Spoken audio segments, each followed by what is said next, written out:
मैंने एक आदमी को मस्जिद जाने से रोका था। वो मस्जिद जा रहा था और मैंने गटर का ढक्कन हटा दिया और वो गटर में गिर गया। मुझे बड़ा मजा आया।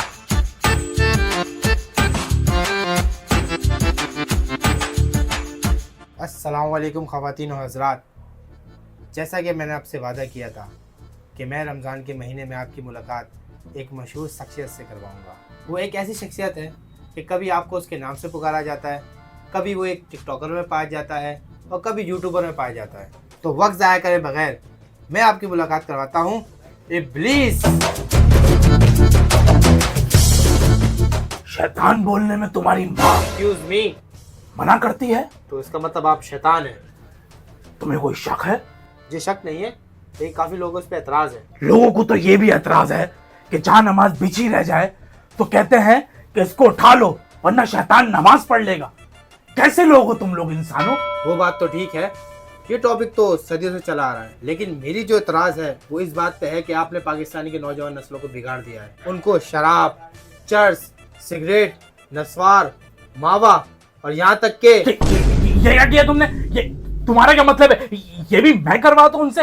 अरे तुम्हारे नौजवान नस्ल का अपने आप पे कंट्रोल ही नहीं है। अच्छा इस बात को छोड़ें, आप मेरे एक सवाल का जवाब दें। तुम मेरे एक सवाल का जवाब दो। आजकल जो माहौल चल रहा है, मैं तो छुट्टियों पे हूँ, रमजान में मैं हो जाता हूँ बंद, लेकिन तुम्हारा फ्रूट महंगा, तुम्हारा अनाज महंगा, तुम्हारे लोग धक्के खा रहे हैं कि उनको राशन मिल जाए, उनको एक टाइम की अफ्तारी मिल जाए, एक टाइम की सहरी मिल जाए, लेकिन तुम्हारी गवर्नमेंट वो नहीं कर रही। तो उसमें तुम किसको कसूर दोगे? आपको, उनको ट्रेनिंग आप देते हो।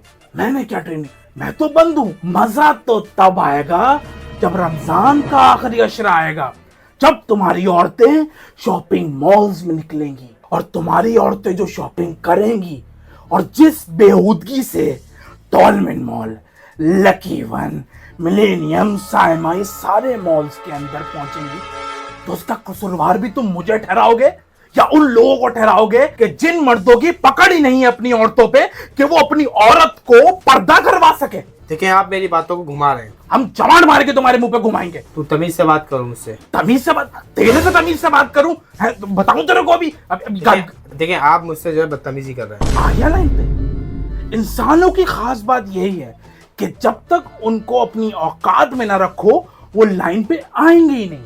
देखिए मैं आपसे इंटरव्यू लेने आया हूँ, आप मेरे सवालों का सीधा सीधा जवाब दें। ओके पूछो। आप मुझे ये बताएं कि आपने कभी किसी इंसान को मस्जिद जाने से रोका है? हाँ, मैंने एक आदमी को मस्जिद जाने से रोका था।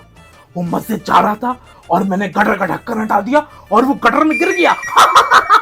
मुझे बड़ा मजा आया।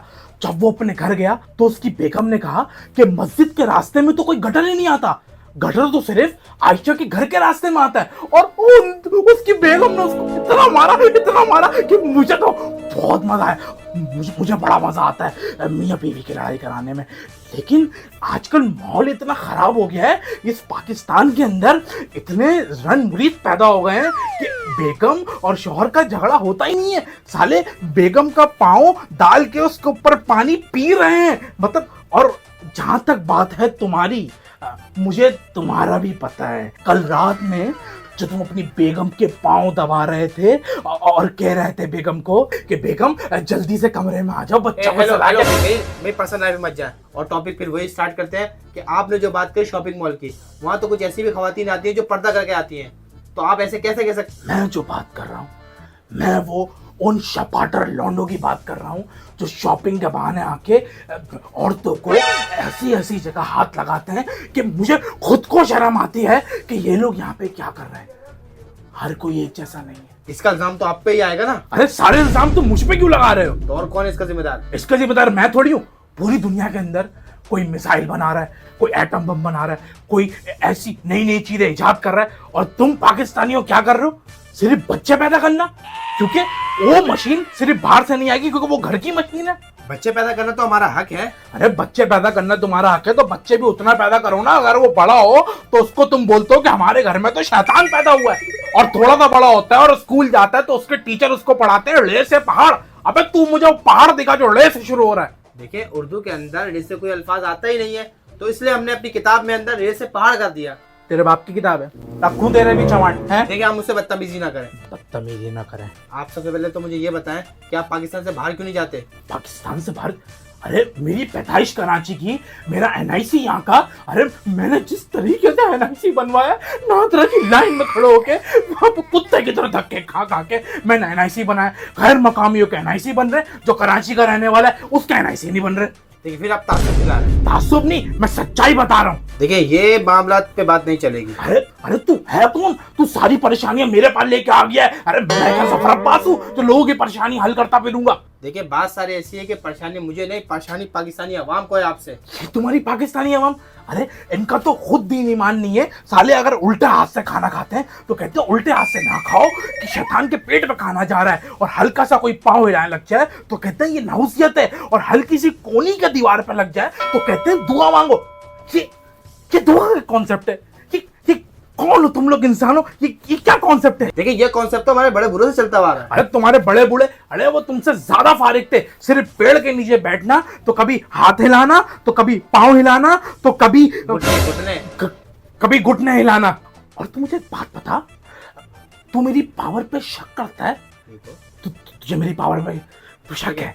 नहीं तुझे मेरी पावर पे शक है? आजा, अब मैं तुझे दिखाता हूँ। ये ले, ये ले, ये ले, ये तेरे पेट पे, ये ले, ये ले, ये। देखिए मैंने इंटरव्यू ले लिया आपका, बस मुझे और कुछ नहीं पूछना। बस जाते जाते एक मैसेज दे दें। नंबर तो दो। अरे पाकिस्तानी अवाम को एक मैसेज दे दें। ये कैमरा है मेरा। जी जी। पाकिस्तानी अवाम को मैं खास तौर पे आगाह करना चाहूंगा कि कुछ दिनों बाद मैं आ रहा हूँ आपके बीच में। लेकिन मेरे चेले जो हैं वो अभी भी बराबर काम कर रहे हैं। हर चीज के अंदर वो मिलावट पैदा कर रहे हैं। पाकिस्तानी अवाम को 2 नंबर आइटम मिल रहा है। लेकिन ये तो मेरे सिर्फ चेले हैं। और जब मैं आऊंगा तो इससे ज्यादा कुछ बड़ा लेके आऊंगा। और बहुत मजा आएगा मुझे जब तुम्हारे लोग बोलने पर मजबूर हो जाएंगे। लौल वाला कुव्वत।